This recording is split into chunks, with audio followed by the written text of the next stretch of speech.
कोई एक बूढ़ी अम्मा थी, तो वो लड्डू गोपाल जी की सेवा करती थी।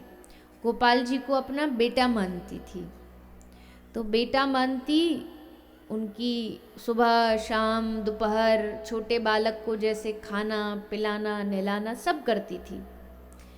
तो एक दिन उसको किसी काम से जाना पड़ा कुछ दिनों के लिए बाहर। तो सोच रही है मैं तो बाहर चली जाऊंगी, पर फिर मेरा जो गोपाल है उसका ध्यान कौन रखेगा। तो उस अम्मा की बहू बोली कि माँ जी, आप बिना चिंता निश्चिंत होकर के जहाँ जाना है चली जाओ, मैं इसकी सेवा कर दूँ। आपके बराबर तो नहीं होगी, पर जितना मेरा भाव है, मुझसे जितनी बन पड़ी उतनी मैं कर दूँ।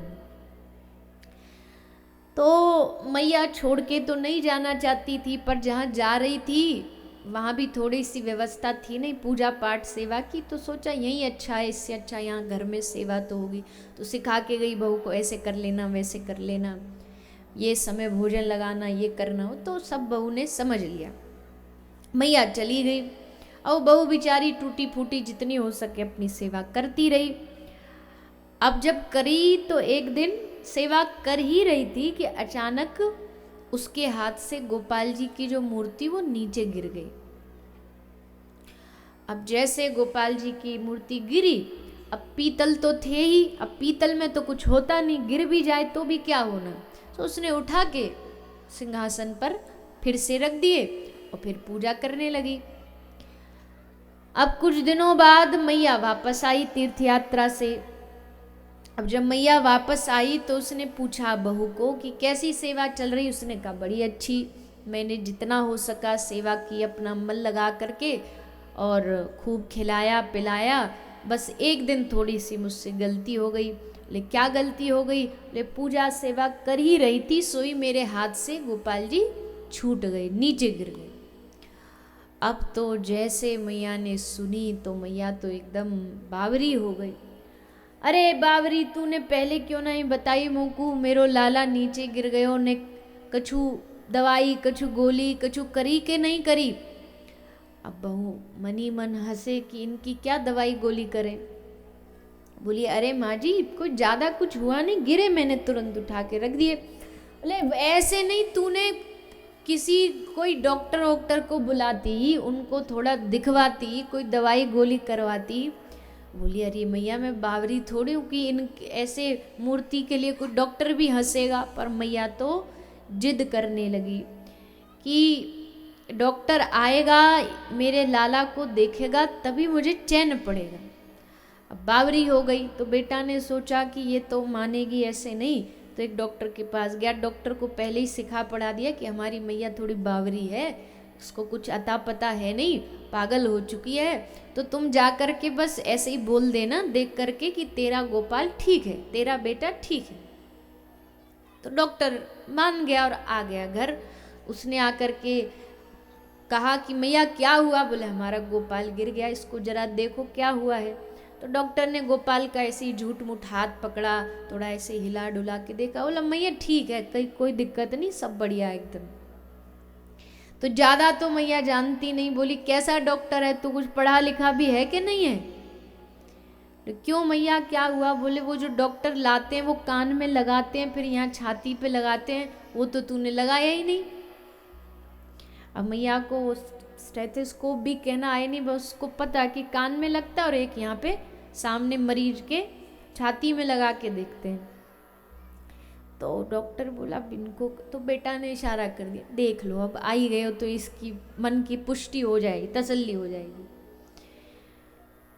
तो डॉक्टर साहब ने वो निकाला अपना स्टेथोस्कोप और लेकर के उसको गोपाल जी के, लड्डू गोपाल जी के छाती से लगाया। और जैसे छाती से लगाया, गोपाल जी के वक्ष स्थल से लगाया, बस डॉक्टर की आंखें खुली की खुली रह गई। कैसे? बोले जब उसने वहाँ लगाया तो उसके कानों में उसको लड्डू गोपाल जी के हृदय की धड़कने की आवाज़ सुनाई देने लगी।